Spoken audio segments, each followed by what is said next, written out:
Assalamualaikum warahmatullahi wabarakatuh. Nama saya Nuri Iza Muharromah dengan NIM T2019-1070.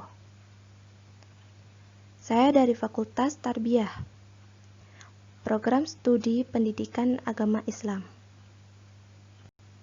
Di sini saya akan menjelaskan materi dari buku yang berjudul Bimbingan dan Konseling Perspektif Al-Quran dan Sains.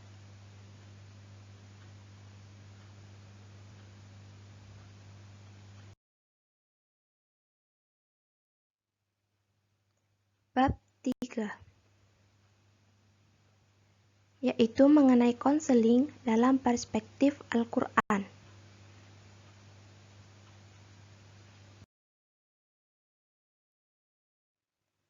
Wawasan Al-Quran tentang konseling.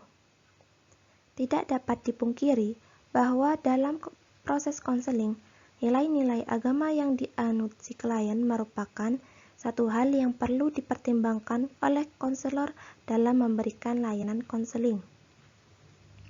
Sebab, terutama si klien yang fanatik dengan ajaran agamanya mungkin sangat yakin dengan pemecahan masalah pribadinya melalui nilai-nilai ajaran agamanya. Jadi, penting untuk dipertimbangkan oleh si konselor dalam proses konseling agar proses konseling terlaksana secara efektif.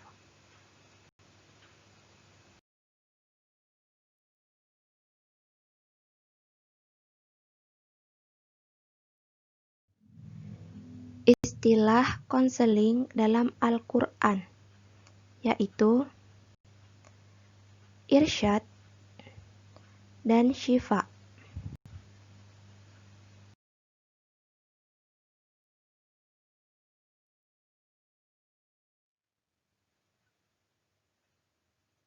Irsyad memiliki arti sebagai petunjuk, kebenaran, ajaran, dan bimbingan dari Allah Subhanahu wa Ta'ala.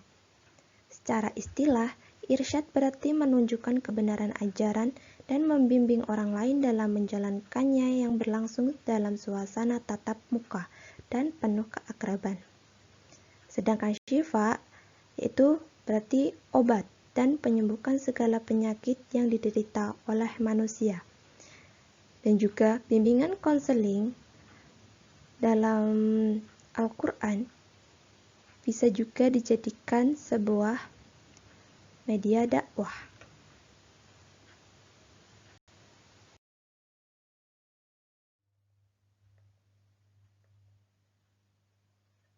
Prinsip bimbingan konseling dalam Islam.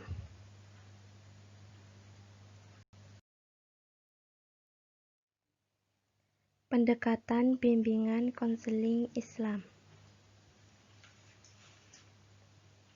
Yang pertama, tauhid, di mana tauhid menempatkan bahwa bimbingan dan konseling merupakan bagian dari pendidikan akidah Islam. Yang kedua, fitrah.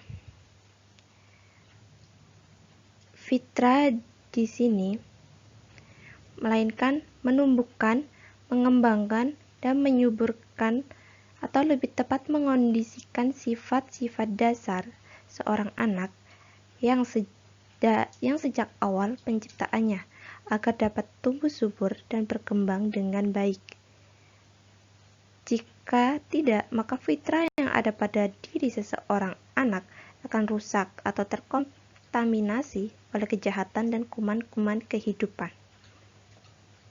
Yang ketiga, nafs atau hawa nafsu, di mana cenderung kepada hal-hal yang negatif ataupun tercela. Jadi, pendidikan di sini berfungsi menanamkan bibit-bibit pengarahan dan pengawalan atas perkembangan anak sehingga memiliki kekuatan jiwa dalam menghadapi berbagai persoalan. Dan yang terakhir, nasihat. Jadi, nasihat ini adalah berikan arahan atau juga bimbingan akan terhadap peserta didik yang sedang mengalami layanan bimbingan konseling dalam Islam.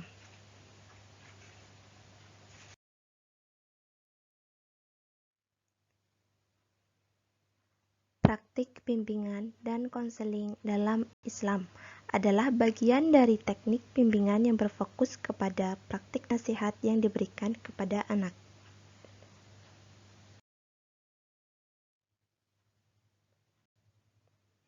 Konsep dasar bimbingan konseling dalam Islam.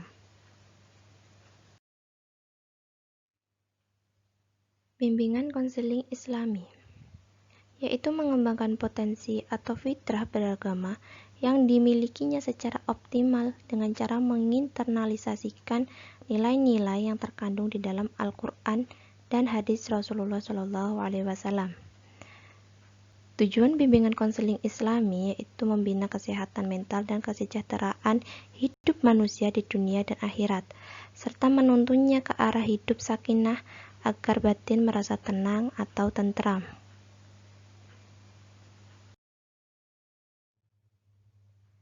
Bimbingan konseling karir dalam perspektif Islam.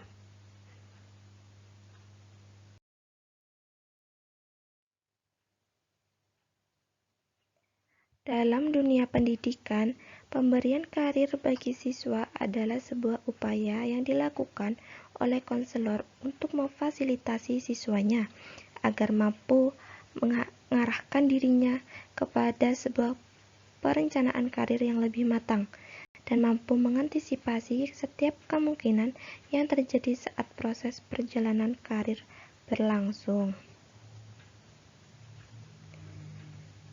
Karir memiliki keterkaitan dengan pekerjaan.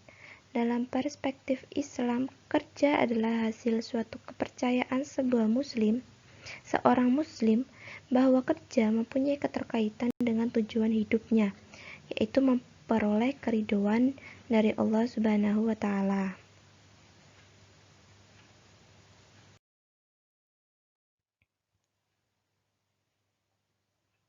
Sekian dari saya, mohon maaf apabila ada kesalahan dan juga kekurangan. Terima kasih. Wassalamualaikum warahmatullahi wabarakatuh.